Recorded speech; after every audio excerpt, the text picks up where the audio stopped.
great library, like a great bookstore, can open your eyes to a universe of mysteries, fantastic journeys, and epic adventures.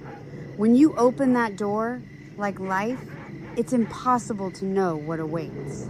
I'm Lindsay Schultz, owner of the Spine Bookshop, author and book dragon, and keeper of the band Book Brigade. I can ship the latest titles in your favorite genre anywhere in the continental U.S. with discounts for veterans, teachers, first responders, and librarians, and so much more. Or stop in at my shop, 244 South Lowry Street, Smyrna, Tennessee, for tea and coffee, to browse and chat. Or visit us online at thespinebookshop.com. Or call 615-768-9833. Illuminate your mind. The Spine Bookshop. We match books to people. Thespinebookshop.com.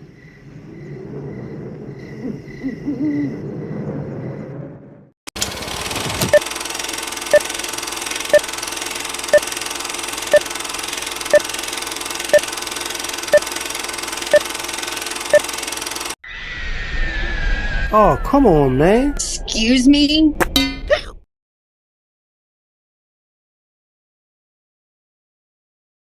All right, welcome to well, actually, we've got two very special guests. Lindsay, you were saying that you wanted to make mention before I get into all Yes. the announcements that I have to make here. I Uh, think that we should all take a moment to pay tribute to Dolly Parton. Absolutely.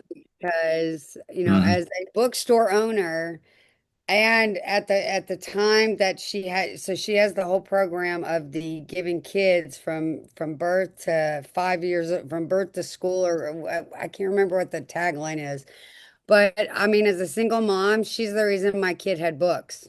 Wow. Wow. And, Yeah. and so she does this thing where every single kid, the day they're born, starting from the day they're born till they turn 5 years old, they get a free book every month. Hmm.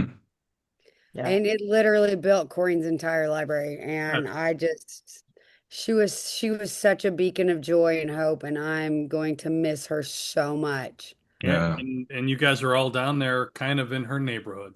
Mm, Yeah. Yeah. Yeah. yeah. Yeah, I want to go to Dollywood and like pour wine on the ground or something Yeah. in tribute. Yeah. All right. This episode of Well, Actually, with Lindsay and Bill, brought to you by the Spine Bookshop. The Spine Bookshop, helping Congress and Democrats have an actual spine since 2024. The Spine, get one today. Speaking of, we are putting on a play November 21st and 22nd, right, Linz? And 23rd. And 23rd, all right. Mhm. This play might offend you to bring attention to book bans in America. Not only will it be free, we have cases of, and I have it right here because Lindsay was nice enough to send it to me. Speak, which I'm about to read. I have one more book that I need to finish, and then I'm jumping into that. We have 4 boxes of books Hmm? that we're going to give away on opening Oh, night. As long as wow. supply Yeah. lasts, Right. and a very special guest, probably, right, Linz? I don't Don't know, say maybe. don't say who. Yeah, all right, all right. Well, we'll kind of just leave it Not there. going to say anything Uh, because then it's not going to happen and then I'll be disappointed. yep, And yep. And we have a GoFundMe for this page that we'll yes. post the links to. Also coming Mhm. up on the show, legendary musician and producer Peter Asher, A World Without Love, and woman who discovered James Taylor and Linda Ronstadt, as well as having a historic front row seat to the rise of the Beatles. Actually, Paul McCartney lived in the basement of his house and almost married Hmm. his sister. So Yeah. we'll get Yeah. some great stories from Peter, and that's coming up on the next episode. In the meantime, on this episode, we debut Lindsay's new vampire commercial. in Jesus. honor of our Oh, guests. Yeah. It's Um, awesome. and well, actually, is brought to you by Vampire Dentures. For those eternal creatures of the night who might not brush regularly, Vampire Dentures. So, just like the legacy media, you can keep sucking. Uh, and this show is brought to you by hair care products for werewolves. See, there's a little theme here. Tame the mane, unleash the beast. Don't let bad hair foul your howl. Look the best. Look the best under a full moon and always ravage the countryside as best in show.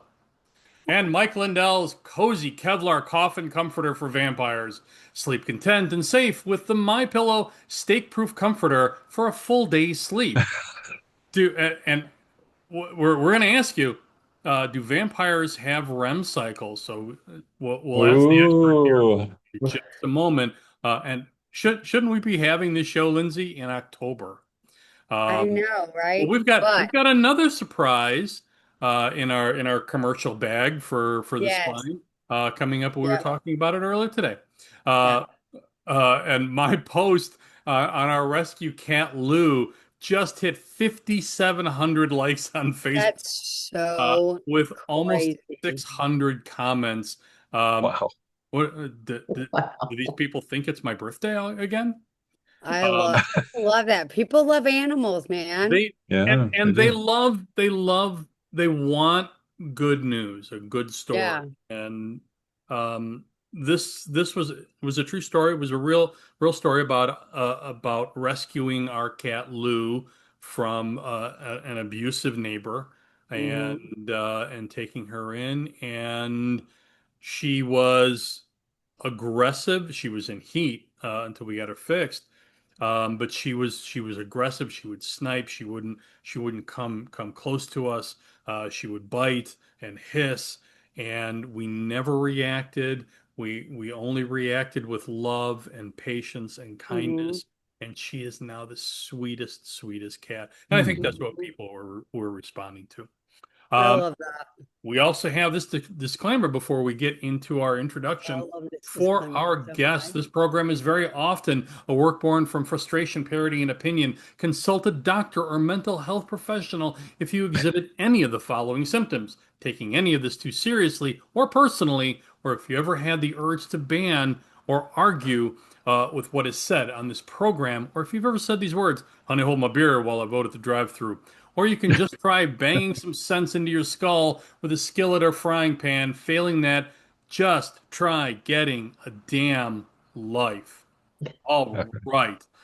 This is from the Daily Galaxy, and we'll get our guests' input on this. The Daily Galaxy sounds really like a legit publication, right? Hey, Archaeologists it could be better. We could be talking to Bill Maher. That's right. Archaeologists found a 400-year-old vampire cemetery built to hold the dead below ground. This by Put it back. Arezki Amiri. A vampire graveyard in Poland contained more than 100 human burials, including at least 30 in which the dead were pinned down, locked in place, Mhm. or positioned to stop them from rising. Leave it Archaeologists, alone. yeah, archaeologists have Put it studied the back. unmarked cemetery Stop digging it up RPN and close leave to it alone. Ostromechko since 2005. Excavations at the site have uncovered a young woman with a sickle, with an iron sickle across her neck and a triangular padlock Yep. fastened to a toe, along with a child buried face down with another lock near the feet. The cemetery dates to the 17th century when fear of revenants, dead people believed capable of returning, shaped some burial practices, which I'm Put going to it back, say leave it alone, and is, stop digging shit Yeah. up. There's an is entire more movie a mile franchise marker that on tells you how why we. this is a terrible decision. Uh, But that I think that's more a mile marker in how we treat or understand mental illness. Our guests are Oh, dear absolutely. friends as well as outstanding authors and experts in all things vampire, supernatural, Yes. and fantasy. Eva Vertrice's latest novel is A Hellish Fury, book two in her planned trilogy. Her website is evavertrice.com. We'll post that in the links below. Dan Klefstad is on his own. I'm not going to post anything about him. Is the author of the DIY book promo, how to find readers without spending money. We've talked about that previously, Dan, on another podcast. The second book in Dan Klefstad's fresh and innovative Fiona Guardian's planned trilogy, Sins of the Sire, may have shattered a paradigm in the genre. We'll talk about that as well. The So good. website is So danklefstad.com. Uh, let me channel a little Joseph McCarthy for you, Dan and Eva. Uh, are either of you now, or have you ever been sanguinarians? And to head off a possible response, I have no decency, but I am silly as hell. Eva, you want to go first? The only time is if I've cut myself. That's about it. If Eva cuts herself, I'll run over real quick and just, oh, I got this. I got Which okay. hopefully is not a normal practice over there, Eva. No, well, you don't know me in sharp objects in the kitchen, but But Yeah. see, for me, there are certain vampires that I would open a vein. I would be like, tap it. Let's light this Mhm. candle. So I hear you. Yeah. Yeah. Dan, I'm going to start with you. Sins of the Sire Okay. takes us on a little bit of a whirlwind tour of everything vampire. Is by the way, is there a better is there a term for vampire culture? Vampiranian? What's that? I don't I just know. call it, gothic, vampire, horror, whatever you want to call it. I think Yeah. we Yeah. I need mean, to it's invent a term. So we'll okay. circle back to that. Yeah. I But think Gothic is the closest thing that you're gonna get Mhm. because like most bookshelves that are Gothic considered, you've got like Dracula and Jekyll, Mr. Hyde, Edgar Allan Poe, Frankenstein. Frankenstein. So yeah, I would say Gothic is gonna be the closest genre for any vampire book. all right, there you go. Because I Um, don't necessarily think it's horror, to be honest. yeah. Well, Well, the some of them are. So, Some, yeah, yes. Eva, Salem's you want to? Lot, sure. Horror, Yes. absolutely.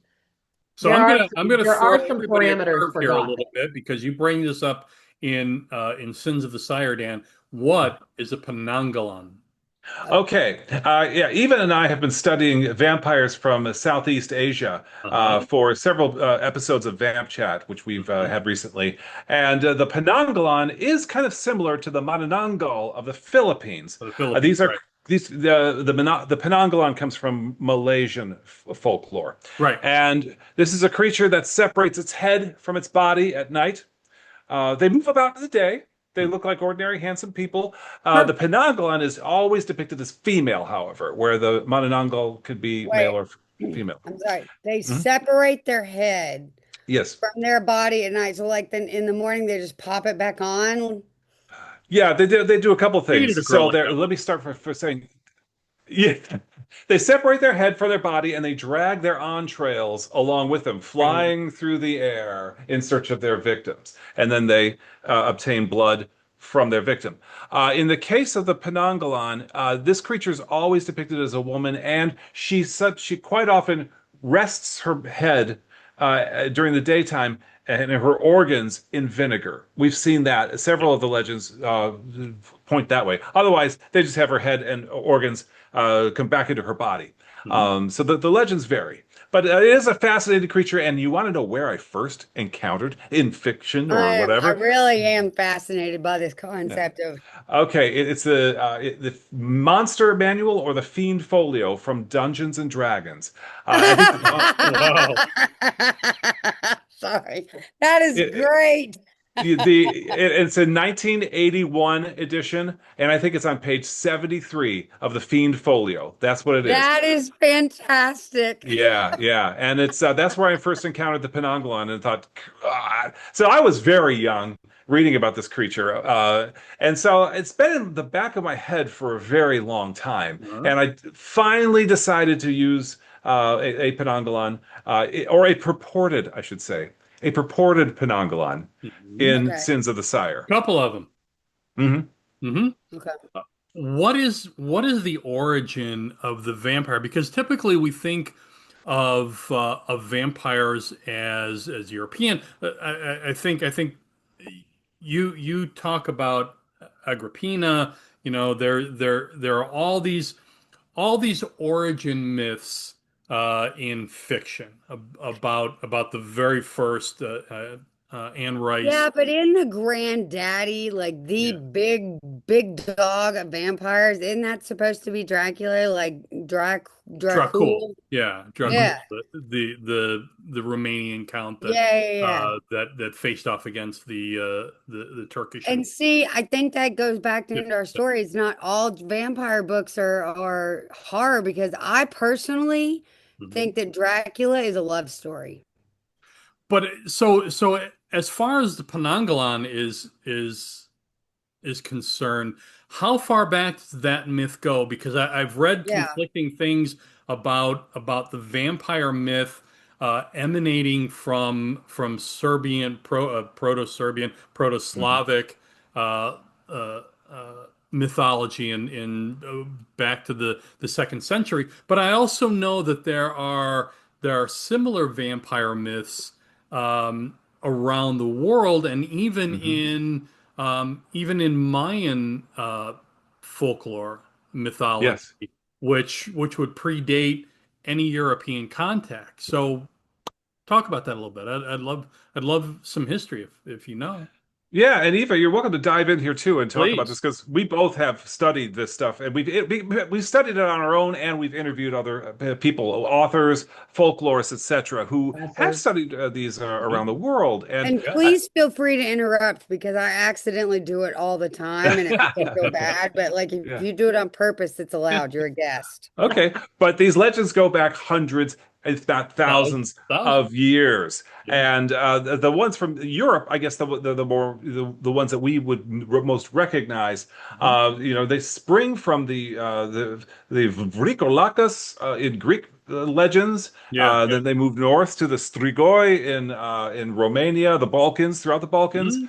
and then we start getting these stories in the English language for the first time in the 19th century. Right. And that's where things get really interesting. Lord Byron writes a little vampire. Well, Mhm. he includes a vampire stanza, in one of his poems, and the Giaour or something like that. And Mhm. then in 1819, we get two vampire tales, which are extremely interesting. Evo, tell us about the one that we're going to be talking on the this week with Brian Forrest. Yeah. So in 1819, there was a story that hit America called The Black Vampire. Huh. And come to find out, it is the first American vampire tale. It is the first black vampire tale. It is possibly the first anti-slavery tale, Wow. but it takes place around the Haitian, help me out here, Dan, the Yeah, the Haitian revolution. Revolution, a little bit after that. Mhm. Yeah, It a little takes, bit of yeah, that. right. And so this is a story. It's also the first vampire tale by a black author.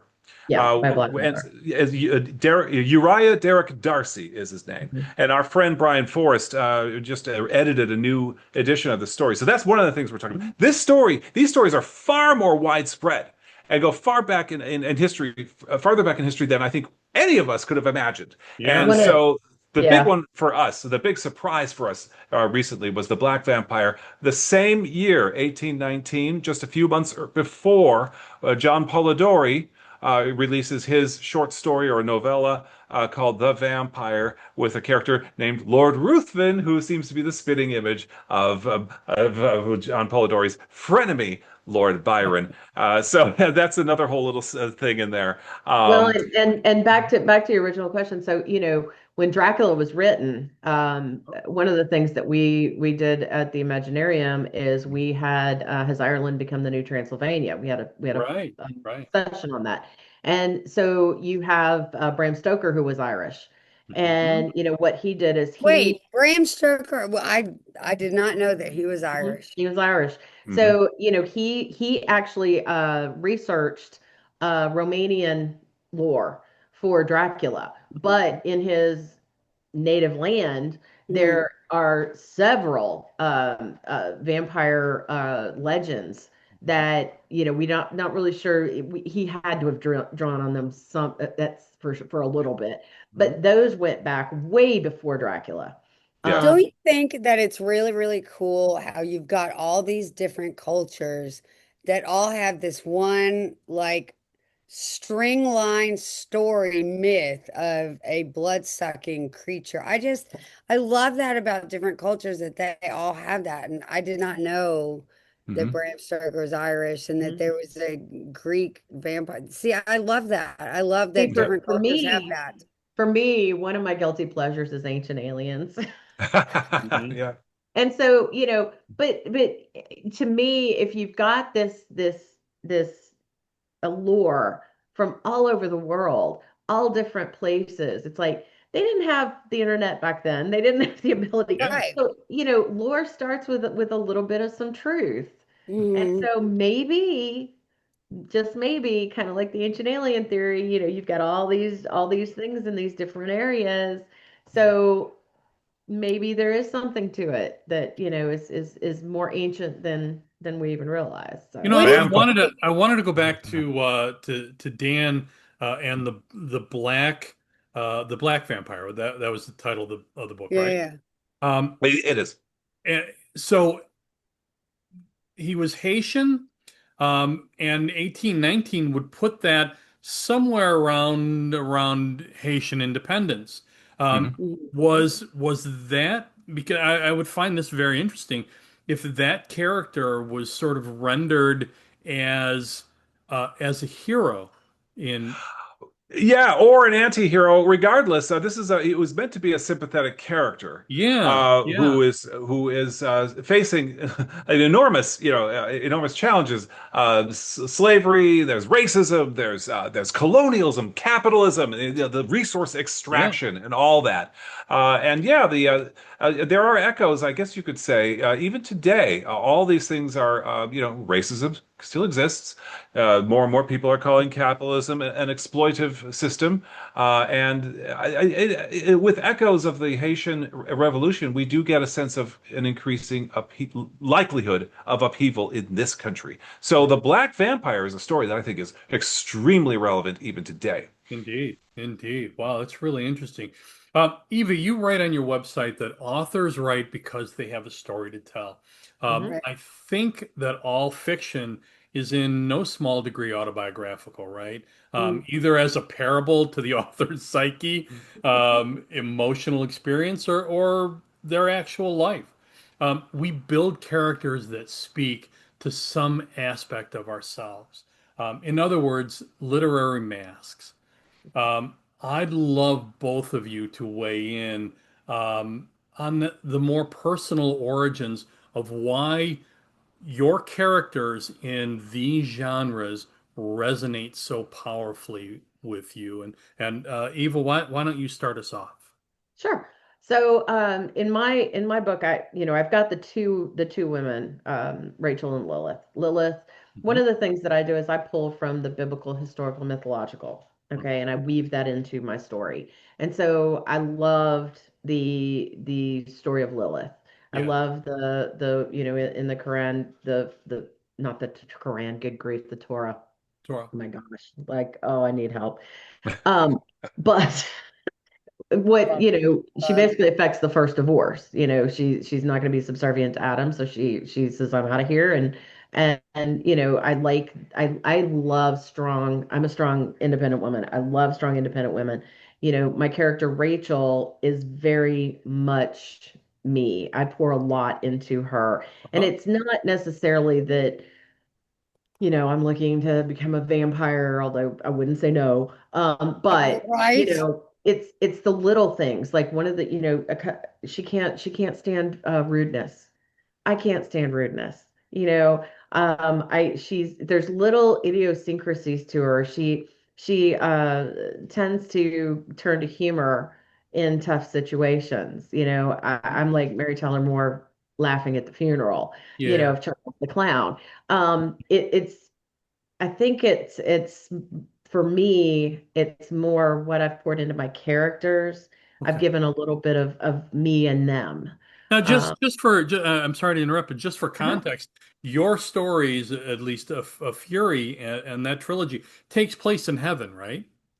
No, Or so okay. so it's there's a little bit of a timeline, but uh, what happened was when Lilith went back up to heaven, Uh-huh. she took the basically the right hand of God, Okay. and that really didn't please a lot of the angels, particularly one, and he's actually divulged at the end of book two, and so there's a coup to try to off Lilith. And in the process, it gets fouled up. There's an angel, Nuriel, who basically grows a conscience and decides, this isn't right. So there's a stone, and the stone was meant to take Lilith's power and kill her. And then in the process, both angels' powers got locked in the stone. And then there's a whole long process, but it ends up on Earth. Um, and in the meantime, time has passed. Lilith has been drained enough to where she's earthbound. And then in 1161, Rachel, we're in the Middle Ages. Mhm. Rachel, who's actually Merowyn, her name is Merowyn at that time, because vampires change their names through time. But The law. she is turned very violently. And so all because of the ring. The ring surfaces again.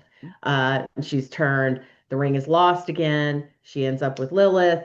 And then in modern day New York, surfaces again. So really it's all about the ring and the passage through time. Now in the second book, in the first book, everything happens on Earth. In the second book, they actually go to hell. But in the third book, we will go to heaven. Mhm. But one of the things that I do is I blur the lines. So you really, not all demons are bad, not all angels are good. I love blurring lines. I love the kind of seeing the good and bad in everything. There was a What do Um, you time, think there it was, I'm sorry, there was a time in our history when depictions of these characters and situations might be considered blasphemy. What do you think that says about our evolving concepts of heaven and hell and the afterlife and humanity, that we assign these spirits human foibles and characteristics? And I'll preface that by saying I spoke with an author last year who's a combat veteran whose books take place in heaven, in which people fight battles and they have love affairs and subterfuges and all that. What does that say about our evolving concept of heaven and the afterlife? I don't know if it necessarily changes our concept of heaven and the afterlife. I Hmm. think what we're doing is we're beginning to ask more questions. Hmm. It's not an issue of just blind faith anymore. And actually, hilariously enough, on tomorrow's show, I'm going to be reviewing the book or the Netflix series Midnight Mass, which is Okay. all about, you know, blind faith Yeah. and so I think it's not, we're just being more conscientious about our thought process around Hmm. it. And being able to see that there are good and there is, two sides to us. Hmm. And not being afraid to explore both of those sides. But your So what characters are dealing with some very human issues, right? Um, so how does this genre or this setting um, augment or tell that story in a better manner, in a more entertaining or concise manner? I want before we get to that, I want to piggyback off your question and your answer. What do you think it is about our society and us as a people that are so fascinated with this concept of Walking Dead and vampires and there's a sexual component to that Mhm. I mean, literally, you give me Chris Sarandon in Fright Night, and I'm down for it. Like, It's hot. let's light this candle. But what does it say about our society that we would take something like that and be like, "Yep, sign me up. I'm ready. Let's do it." Dan, you want to go? Well, yeah, I just think that they work on so many powerful levels. Vampires do. They have always been depicted, for at least for the last century or so, as stronger than we humans are, as Yeah, sexier yeah, than we humans are, and they just go on living until something catastrophic happens. yeah. Like a Sure. stake through the heart. But there is an allure, and I think that the vampire, because it has the underlying tone of a predator. Mhm. There is something about a predator being interested in you Yeah, in ways that may have to do with more than just food. And yeah. so I think, that makes, I guess, each one of us kind of, oh, I feel special. I'm the love interest now. I'm not Yeah, just a, I think yeah, that leads into that whole smut revolution that's happening in books right now. yeah, But yeah, there's absolutely. also a morality Yeah. that speaks to gluttony and greed and Mhm. selfishness, uh, Mhm. and this concept of endemic human weakness, because these people are ultimately slaves to their desires and their needs, Yes. right? Yeah. Well, aren't we all? Well, yeah, yeah, yeah, yeah, very much Yes. so. I Uh, I think it kind of goes to me, it kind of goes along with superheroes, but on a darker tone. You know, Yeah. superheroes are special. They have qualities that are better than us in multiple ways. Sure. And so the same thing goes with vampires or werewolves or any of the darker and I think it's just a matter of, I mean, I'm a superhero geek. Oh yeah. I So love hard. everything about Yes. them. I've been a Spider-Woman geek since the 70s. there Wait. you Superman or Batman? Batman. I Batman. can't be I friends with agree. you anymore. Sorry, Batman.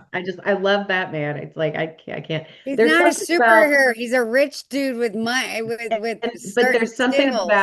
there's something about him going out night after night, even though he's mortal, and just I'll keep give you just that. keeps going. He doesn't have that shield. He has that tenacity. Yeah, That's yeah, yeah. that's what I I love get it. about him. I had to give But that up when I got married. See, Hey guys, I'm a Superman girl. Like, we have to take a quick break. I'd love you guys to stick around. yes. Can you hang out with us for a little bit longer? Oh yeah, absolutely. Wonderful, wonderful. We're speaking with Eva Beatrice and Dan Klefstad about their excellent novels.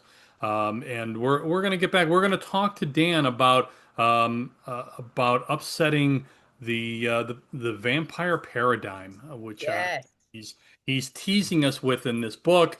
And I suspect he's gonna shatter that mold here in I'm the I third. curious love that what it though. is. Yeah, yeah. Hey, like us on Facebook and like us on Blue Sky as well. Mhm. But we'll be right back in just a couple of minutes. Stay tuned for more, well, actually, with Lindsay and Bill after this quick break.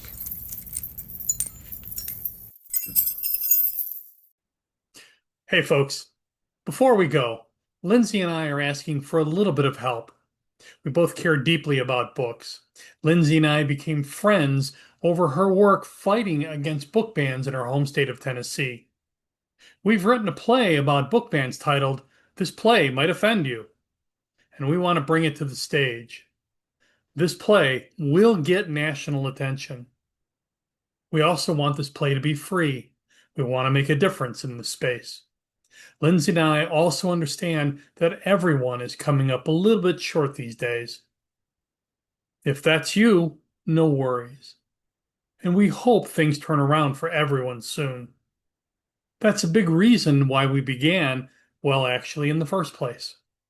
In that case, We hope that you would please share the show and the link to our fundraiser. So we booked a theater and just need to pay for it. Not a lot, but more than two working class mooks can shoulder alone. At the end of this message and in the notes, I have posted a link to our GoFundMe. If you can spare a couple of dollars, it's greatly appreciated.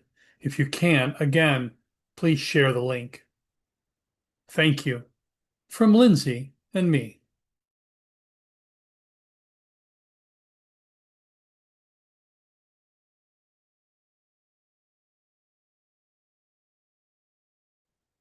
That's an excerpt from my online novel, The Adventures of Oliver the Talking Cat, exclusively at wcturk.substack.com. WC Turk here, Bill from Well Actually with Lindsay and, well, me. We are the new kids on the block, on the media block, and we'd like to invite you to help us grow. If you are a viewer, please like, subscribe, and share our podcast and help support community affirming progressive media. And if you're a business, we invite you to take a chance and advertise with us as we grow. In the next episode, we'll be putting up an ad for Lindsay's independent bookstore down in Smyrna, Tennessee, The Spine, to show you the creative strength of this program. Contact me at williamturk@yahoo.com for more information. We think you'll be pleasantly surprised. And now, back to the show.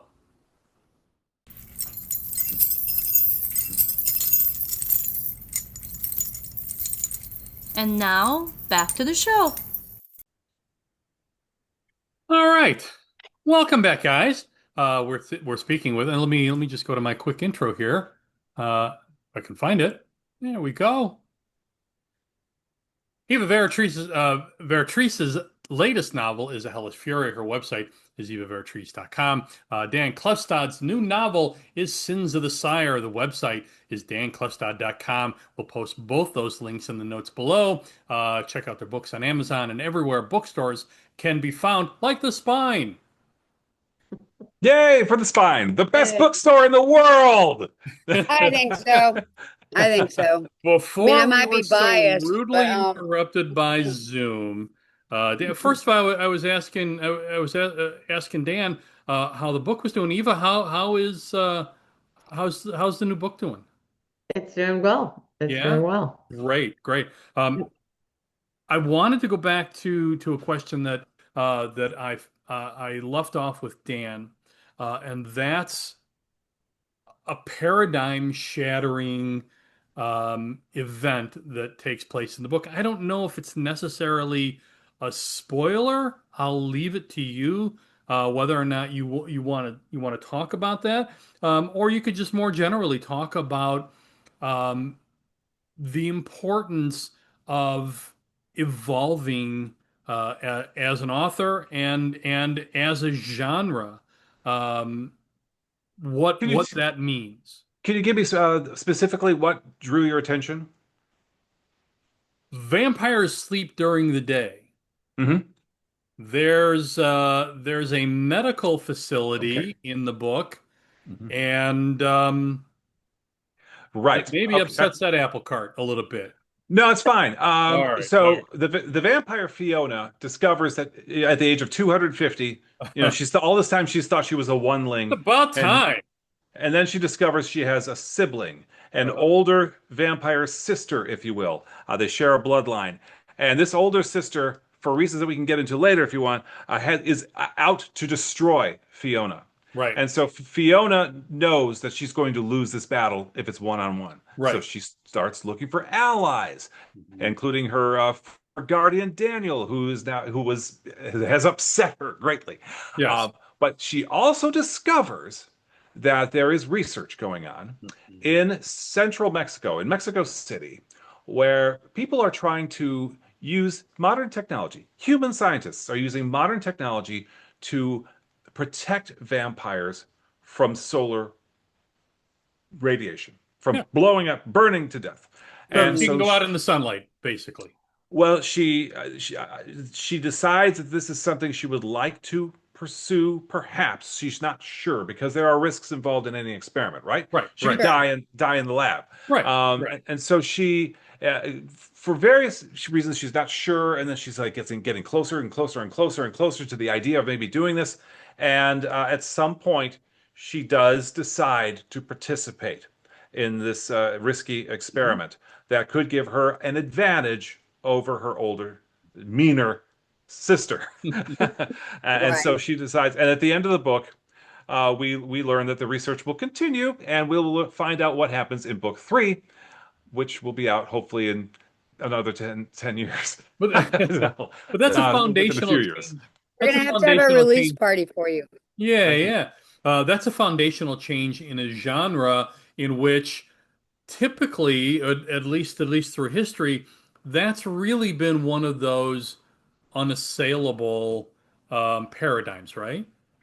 Yeah, it's a good one. And people love the idea that vampires have some vulnerabilities, right? Otherwise, they're just monsters that are there's no story there if Yeah, they're not yeah, destroyable, right? yeah. Mm. Um, but it's interesting to say, this is a very important thing to note, that the idea of sunlight destroying vampires is far more recent a trope, has a far Yeah, more recent first use than a yeah. lot of people realize.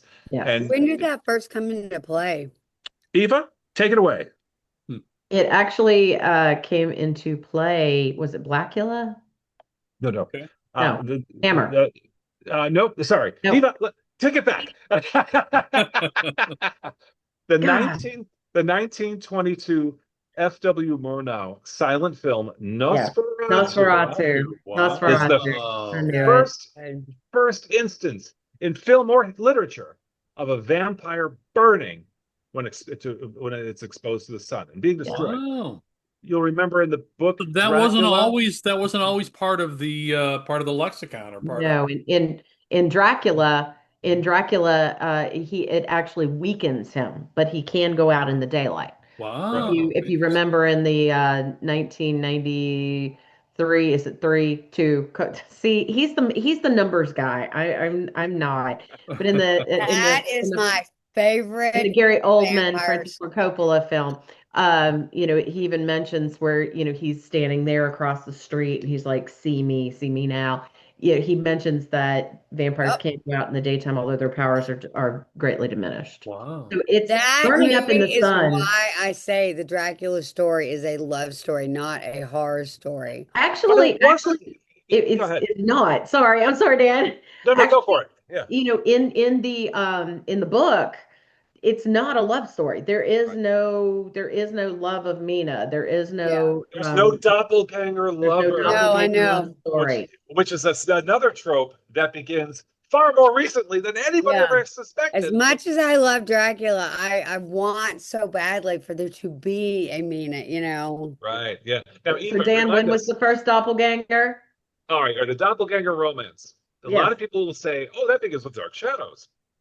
Dark Ooh. Shadows gets halfway there because his bride to be, Maggie, flees before the wedding. Right. Yeah. Mhm. So, but the 1972 classic exploitation film Blackula Blackula. is the first incidence of the doppelganger Yes. romance or the doppelganger lover, however you want to put it. Yes. And this movie, we learned from our friend Brian Forrest, who talked about Black Vampire. Yeah, yeah. This movie introduces other tropes as well. The Yep. first vampire suicide, which we see in some Mm. media afterwards. Yeah. And the first, it also includes the first male on male vampire bite Right. on screen. Blackula from 1972 is more than just an exploitation film. It is a groundbreaking film that introduced a whole bunch of new tropes that we continue to use today, including the most beloved one, used to great effect, as Lindsay suggested there, in the 1992 Gary Oldman Coppola film, The Doppelganger Romance. Wow. I'm sorry, but the line "I've crossed oceans of time for you" is one of the most romantic, sexy lines that Gary Oldman has ever uttered in film ever. Yeah, yeah. Period. So I'm And curious what you thought of the new Dracula. The The new, new, I haven't watched it yet oh, if you love a love story, you'll like that. because I just Mhm. I have a thing about remakes. Like it's fine. We don't This need. one is different enough that Okay. it does introduce some interesting. Dan and I are again, we're all about tropes, Yeah. Sure, and sure, sure. it does introduce some new tropes, some new variation. Okay. I know a lot of people, it was marketed over in Europe as Dracula, a love story. Here, it was marketed just as Dracula. So Well, I think so there we was. go ahead. I'm sorry. No, so I think once it hit the States, people thought, Dracula, and that's it. Right. But it did much better over in Europe than it did here. And I think that had to do with marketing. But I enjoyed some of the changes that they made to the story, but still kept the story. Well, so So I saw the original Nosferatu, the black and white silent film, and then I went with my best friend and my mom to go see the remake, and I was bored. Yeah. I really Yeah. was. Like it was so just God, It's nothing is interesting to me that happening.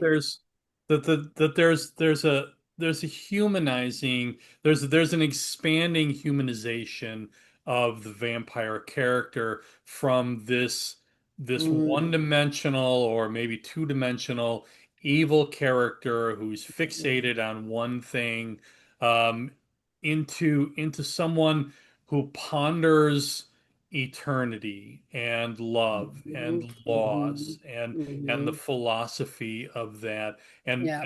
and that that becomes this expanding universe, right? Yeah, this whole effort to humanize the vampire really does make a much more powerful story, It I think, does, Yeah. yeah. than just having a monster out there who Yeah, yeah. could just be a zombie. It doesn't Yeah. matter. And we see some really successful examples of that. We talked about the Mhm. '92 Dracula, but the 1979 Dracula with Frank Langella Oh, in it, yeah, he's is incredible. another really good one where he is. Yeah, This is the first So time I good. think. This is the first time where Dracula is portrayed as a romantic anti-hero, yeah, which yeah. really is, I think, was a great move on Oh yeah. the filmmaker's parts. And I think I would like to see this continue. I think the vampires are boring if they're just monsters, you Mhm. know? Yeah. Well, and I've well, said that before in talking with him about books and film that I am all about character arcs. I can root for the villain if you give Yeah, me a reason that he's a villain. yeah, yeah, But if you just have the paper like he's a bad guy, he kills people, that's it. yeah. Okay, Where's the story? Where's the where's the story? story? Precisely. Yeah. one of the things that we talk about, Dan and I discuss quite often, is the evolution of the Yes. vampire. So, you started off with, the Hammer films that were, kind of the sexy but fangless vampires, and then went to then you had Monstrous with Salem's Lot. You had, Dracula who started to get sexier with Frank Langella. Then Sure. you get into, um, you know, uh, Fright Night, which is just one of the best. Yeah. The Lost Boys. But then you start to see it evolve back to the monsters. You've got Voyage of the Demeter. You've got, So good. you know, Yeah. it's this kind of ebb and flow between sexy monster, priest, they were very much monstrous, and so you just have this back and forth, and through it all the vampire is evolving. Yeah. uh and it's a neat, it's really neat to watch. Although I And can't help but think that there's an overriding subtext to the vampire that has to do with obsession and addiction. Because if you've been alive for 400 years and you haven't picked up some skills, what the hell have you been doing with your time? Mhm. or if you're Absolutely. poor, Yeah. Yeah. No it, excuse. How are you poor as a vampire? Like, have you learned nothing? I don't have time to learn multiple languages. I dabble in a handful, but I can guarantee you if I had 400 years, I'd find the time. Yeah. you Same. know we've I'd we've clean the looked at castle at least. we've Dusted, looked at dusted and clean some cobwebs. there's the movie Only Lovers Left Alive Mhm. that Uh, it's a great movie, but it dives into that concept. And one of the things that I've been kind of toying with and it is, everybody just think immediately, well, let me back up. One of the questions that we ask all of our guests is, would you want to be turned into a vampire? And if so, why? hell yes. And a lot of people, it's a mixed bag, yes and no's. It's not an automatic. But then I started thinking about it and I'm like, what would that be like? I mean, let's just, Same thing for dinner every night. Nah, I'm playing. Yeah. Yeah, well, and one of the things that, really, and I'm starting to experience this now, and today is a prime example of Dolly Parton passing, like everybody good is dying. I mean, and yeah. and I don't know the younger actors and actresses that are coming up onto the scene, and like they'll be like, "Oh, do this person?" And I'm like, I don't know who this person is. And Mhm. then greats like Dolly Parton pass away, and so even today I was like, "Is this what it feels like?" Mhm. To have everything around you change, everything around, and you stay the same. See, Yeah. you're And a good person. I am not a good person because I would absolutely use my vampiristic skills to do all the crap that I want to do and get away with it. And if Mhm. you mess with me in any way, I am coming for your ass. That Yeah. tells you the difference. You're a good person. I am not. I would be a horrible vampire. It would be tempting to say that you're a fan of Lestat compared to Louis, but you and I have had this conversation before, Lindsay, I haven't we? don't like the new version of Interview with the Vampire. I'm not saying Tom Cruise was it because that was not it. That's not the vibe. Stuart I don't Townsend, like, I don't, I'm an Armand girl. Hmm. Give me dark and brooding. who who had Antonio who had trouble Banderas, who had trouble with the passage of time.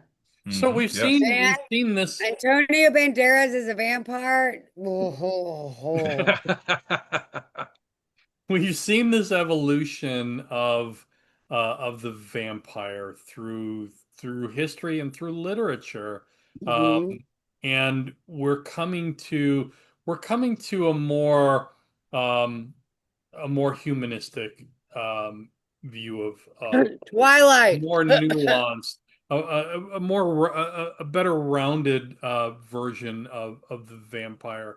Where do you see this genre going? How is it or what is it evolving to, at least as far as you can see?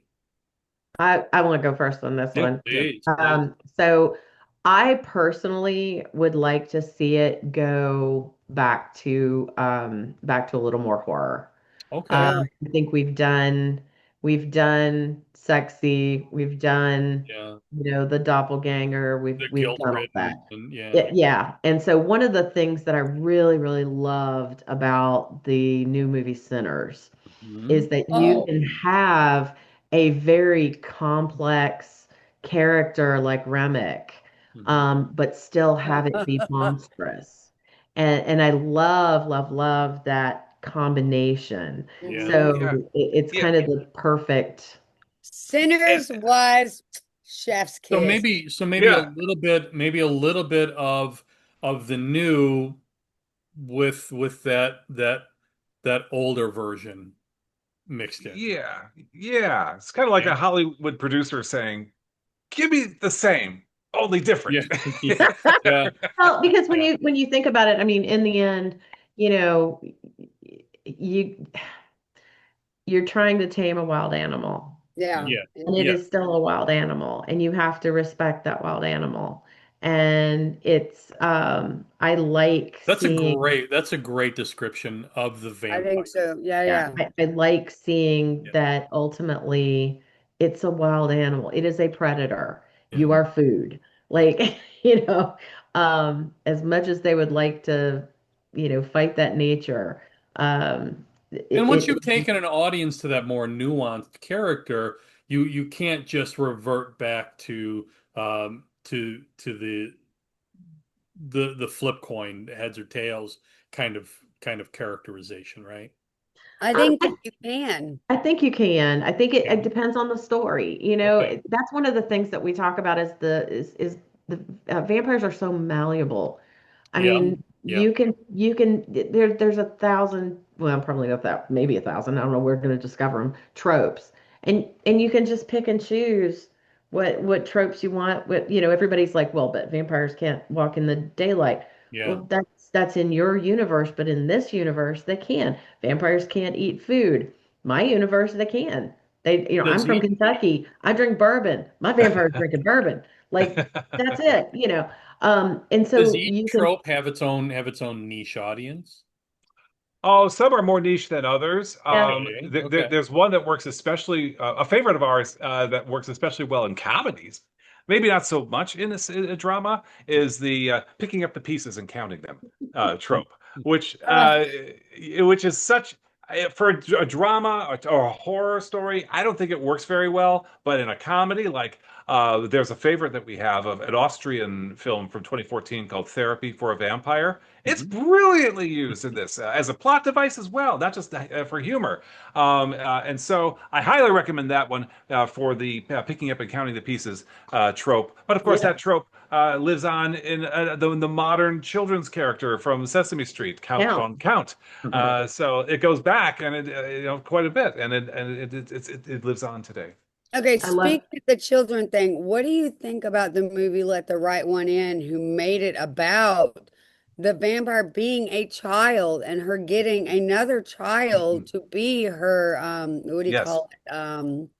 Yeah, familiar, Yeah, familiar. I guardian, mean, whatever but you want to that say. was the first movie that I've ever seen where the vampire was a kid who Yeah, was in charge and had to shut down.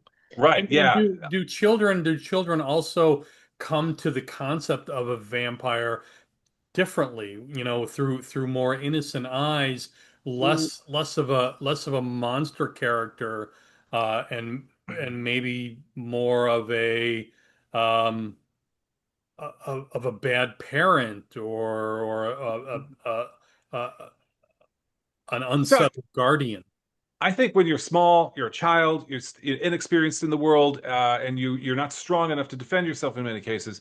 You're Yeah. looking for you're looking for protection. Yeah. You're looking for someone to protect you, I think. Yeah. Mm. And so that is a great way to get into a vampire story involving children. And But you're the also coming to concepts of your own sovereignty, yeah. and your own ability to defend yourself. That's right. That's right. But getting back to Let the Right One In, Hmm. the young 11, 12-year-old boy, Oscar, who was bullied at school Yeah. and beaten up badly, he befriends a vampire who claims she is 12 years old. But it takes him a while to figure out she's a vampire, you know. Okay. But Right. she presents as a 12-year-old girl. And, I think that this story starts off with a certain innocence to it. Hmm. He's looking for a protector. She's looking for a friend, someone who will Mhm. understand her. Mhm. But as Lindsay mentioned a little while ago, this story ends on a very disturbing Oh yeah. trend where It's now little yeah. Oscar is now expected to be the vampire's protector, Hmm. and the Yeah, one who there's that finds her scene food. at the end where they're leaving and she knocks on the inside and you hear him knocking back. And then Yeah, the credits roll. It's really creepy. Is yeah, and that a there is story knocking in that's more. I'm sorry, is that a story that's intended for children though? No, No, Oh. okay, okay. no. Because of the distinction that I wanted to make, and Dan, you brought up the Count Dracula character from Sesame Street, Uh-huh. who has a whimsical and sympathetic side. Yeah, yeah. He's this funny guy who's teaching me, my 3-year-old self how to Yeah, count. yeah. That's He's great. beneficial. Yeah, I think right. for kids, it's just a Halloween. It's Yeah. just a fun thing. Yeah, yeah. It's not real. It's not because I don't think they're ready for the, Salem's Lot. yeah, I wasn't ready for they're not Salem's ready. Lot. Yeah, I wasn't I The don't ready know which movie. is worse, the book or the movie, because both of them gave me the heebie-jeebies so bad that I had to stop and go watch cartoons. Yeah, So yeah, where yeah, You is know, that cutoff point between that childhood innocence, that wide-eyed, um, love everybody innocence, and our cynical sides that see the vampire character as a source of evil and darkness. I think it's when your parents are watching Salem's Lot and Yeah, you sneak around the corner to yeah, watch it behind yeah. their backs. I But did that with Serpent in the Rainbow with Bill Pullman. I yeah, remember Yeah. Oh wow. standing in Yeah. the hallway watching it and had nightmares for months. Yeah. Yeah. I think it just I think it to my parents were really into horror movies, so I was introduced at a really young age. One of the things that I think is really interesting is playing with that childhood. It's always taboo, or I won't say always, but it's traditionally taboo to Yeah. turn a child. Hence, Mhm. Anne Rice's interview with the vampire with Claudia. Mhm. Um, but then you've got a movie like Abigail, it's the It's daughter so of, good. it was based on the 1913 Dracula's daughter, but it was really loosely based on that. It was Um, really good though. but it was really good. But children lack they lack that sense of morality. And so as a storyteller, what would a child, they're driven by emotion, not by logic. Yeah. So how would that play out? Yeah. And I think Is Abigail that did a great job. and is that so? I've always attributed it to this. I used to throw myself down hills out in the woods, or climb trees and jump from high trees onto the ground.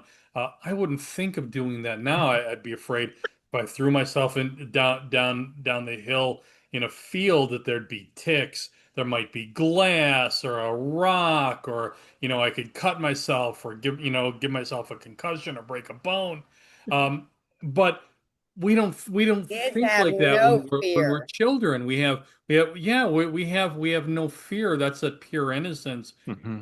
But at some point that begins to change, and I wonder if it has to do with those times that we did throw ourselves down the hill and we cut ourselves or we banged ourselves or whatever, and then we became shy of it, and that becomes fear. And maybe the vampire genre is very much the same, where you know a child looks at that feigned character teaching the alphabet or numbers Mhm. on Sesame Street as a fun character, but then as ethics and morality begin to begin to play larger in our experience and our learning experience, uh, that that we begin to see that character in a darker realm. Well, I think it's when we first understand, truly begin to understand what is mortality. Mhm. When I could Right. die. I'm staring like so. Imagine being the kids who in Dracula who encountered the Bloofer lady Right. as she's Right. called Lucy. Yeah. Yes. Yeah. This is a person, a creature rather, who could kill me or Uh-huh. turn me into her. You see the Great same point. thing in the Dark Shadows stories. Well, little David is chased by Yeah. a female vampire, his older sister, I think. And so, yeah, you get this sense of I am not a child anymore after seeing this. Well, you also Salem's have Lot you was the also have same way when his friend is scratching on the window and he Yeah. almost opens it and then has that moment of what am I doing? And then makes sure he locks it. From that point on, he's no longer a kid. It is a whole his childhood is gone. Eva, I you were think Right. going to there's say I something. think there's a it also depends on where you are. Okay. Hmm. So, here in the States, yes, we grew up with Sesame Street. We grew up with the Count. We grew up with, a sense of safety. Sure. But there are, let's just take the Penanggalan or the Manananggal or, certain places, in order to keep children safe. Yeah. Uh, what is Storytelling culture. the boogeyman, Yeah. the Well, there's the Krampus Oh, is a I know great what you're talking example. well, about. Krampus, you have these stories that adults have The told children. Babadook. The Babadook, Yes, thank you, another one. Babadook. I was like, I know it starts with a B. Yeah, that's like I was like B B B. But you have stories that are being told by parents in order to keep children safe, or Yeah, make them stay in line. yeah. You need to do this, or Krampus is going to come and get you. And I think Um, there's a greater storytelling culture in those other in other parts of the world yeah, that exists here necessarily. Our storytelling culture is all commercialized, but there it's in places in rural Thailand and the Philippines, it's probably more family oriented and more intimate, right? yeah, But Yeah. I think it goes back to what she says too, is that, yeah, okay, it's cuddly and fluffy and it's a great love story, whatever, but also it's a predator. And if given the right set of circumstances, it will unalive the absolute living crap out of you Yeah. in the most horrific way possible. So I mean, yes, it may seem nice and fluffy, but it's also going to potentially rip your throat out. it's like the bunny on Monty Python's Holy Grail. Oh my Yes. God, right? Where's my holy Yeah. hand grenade of Antioch? Yes, Like it's where what? there's a. Can't remember what movie it is, but one of the vampires in the movie, everybody loves him. He thinks that he's a great guy, but then there's the scene where, and I can't remember what it is, but he turns to the girl and he goes, "Do not underestimate my kindness for a We, lack of ability yeah. to Yeah. absolutely destroy you." Yeah. You Yeah. know, just because I'm nice to you doesn't mean I'm still not capable of absolutely decimating your entire livelihood. We've got just a couple minutes left, guys. Let's talk about the tour that you're on. Give us some dates and places. It's a pretty aggressive, ambitious tour across the southern United States and central United States. I Talk know about that which a little bit. spot's my favorite. Yes. Yes. Well, let's take care of that. On October the 3rd, Eva and I are coming to the Spine Bookshop. Yay. I'm so excited. In addition to signing, autographing our books, we will Yeah, be thrilled to do a live stream of Vamp Chat. This all starts at 1 in the afternoon Central Time on I'm so October 3rd. excited. And we have, We'll have to have our Halloween yeah. commercial for the spine up. Oh, Yeah. that's good. That's good. And we have a guest for that show, K.A. Schultz, no relation, I believe, to Lindsay Schultz, who writes vampire stories and poetry. She'll be joining us for this live stream. I'm so excited. Wow. Wow. Where else you guys going to be? We will be in Richmond, Virginia on September 23rd, 24th, 26th. 26th, 25th, and 26th. Hmm. Like, okay, see, I told you he's the numbers guy. 25th and 26th. We will start off Friday night with the Strange Richmond VA tours. We will be vampire hunting that night. Then the next day we will have a book signing at Abby's Abby's Books and Brews. Books and Brews. And then we will be at Draft House that evening for a live session of Vamp Chat with a vampire ball. Yep. So we are there. At Books and Yeah. Brews, will it be serving red ale? I don't I hope know. so. Blood I, red I ale. All yeah. right, before we go, I have a question. What and William, you gotta answer this one too. What is All right. everybody's favorite vampire movie and why? I'm really curious. Who wants to go first?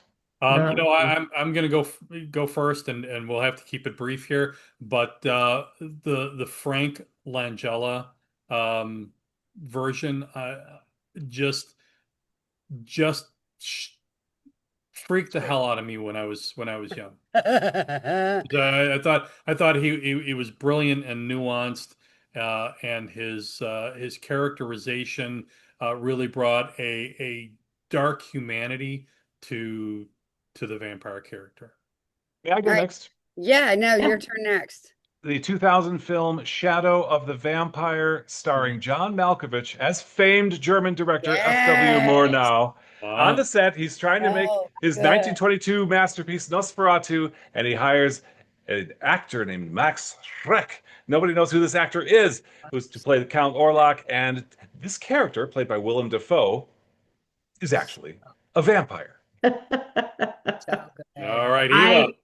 I am a product of the 80s. I have two, Fright Night and Lost Boys. They are Yes. They I was are. gonna make if Lost Boys is not mentioned, I don't understand. It's I curious to me that love. nobody mentioned Salem's Lot. Love I it. I I think love that's a it. given. Everybody loves that movie. Yeah. It's not my Everybody loves favorite. Salem's Lot. But the Lost Boys, I remember going to the movie theater with Yeah. my friend Jessica and watching, the two Coreys in that movie and just being like, oh, Kiefer Sutherland. Oh my God, he's so pretty. You know, But he's my gonna my rip my your freaking throat out. my number three would be What We Do in the Shadows series, the series and the movie. Like Yeah. anything What We Love Do that in the too. Shadows. Yeah, Yeah. I have to agree. Fright Night and Salem's Lot and The Lost Boys. Those are my three right out the gate. Just best movies. All right, we're going to have to leave it there. Our guests, Eva Vertrice and Dan Klefstad, are dear, dear friends, as well as outstanding authors and experts in all things vampire, supernatural, and fantasy, as they just proved here on this show. Uh, I don't Eva's know about latest experts. Eva's latest novel is A Hellish Fury. You guys know things that I think probably very, very few people know. Your knowledge of this topic It's in general, pretty intense. it's pretty intense and outstanding. Thank you. Eva's latest novel is A Hellish Fury, book 2 in her planned trilogy. Her website is evavertrice.com. Dan Klestad is the author of DIY Book Promo, a wonderful, wonderful book, How to Find Readers Without Spending Any Money, or Spending Money, rather. The second book in Dan's fresh and innovative Fiona's Guardians planned trilogy, Sins of the Sire, is an outstanding read. I just finished it. The Oh, thanks. website is I need to get a danklefstad.com. copy of it so I can read it. Yeah, yeah. Thank you guys so much for joining us. It was wonderful to have Oh, I thank you. you. love it. It Thank was such an you. honor. It You was guys are fun. such great hosts. We Wait, really so enjoyed are this. you gonna We come are next indeed, year to aren't we? Imaginarium? Oh Oh, yeah. yeah. That's our Okay, so hometown all four event. of us are gonna be in Imaginarium next year. We Yes. will we will actually I think I just let Dan know this, but PC Cast, who did the House of Night series, she will be at the Imaginarium and she will be on Vamp Chat. So at the Yeah. I'm gonna try Imaginarium. really hard not to freak out. Yeah. All right. No, we will be there. We will be Like, there. can I bring my entire House of Night series? I'm like, can you sign all of them? Yeah, sure. And I'll bring Lou. She's a star. There you go.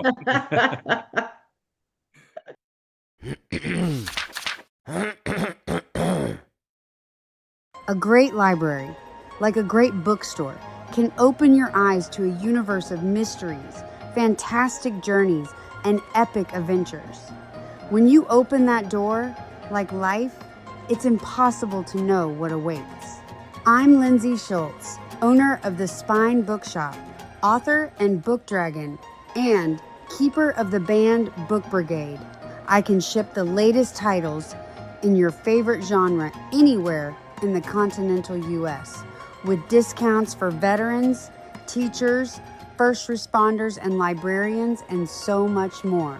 Or stop in at my shop, 244 South Lowry Street, Smyrna, Tennessee, for tea and coffee, to browse and chat. Or visit us online at thespinebookshop.com. Or call 615-768-9833. Illuminate your mind. The Spine Bookshop. We match books to people. Thespinebookshop.com.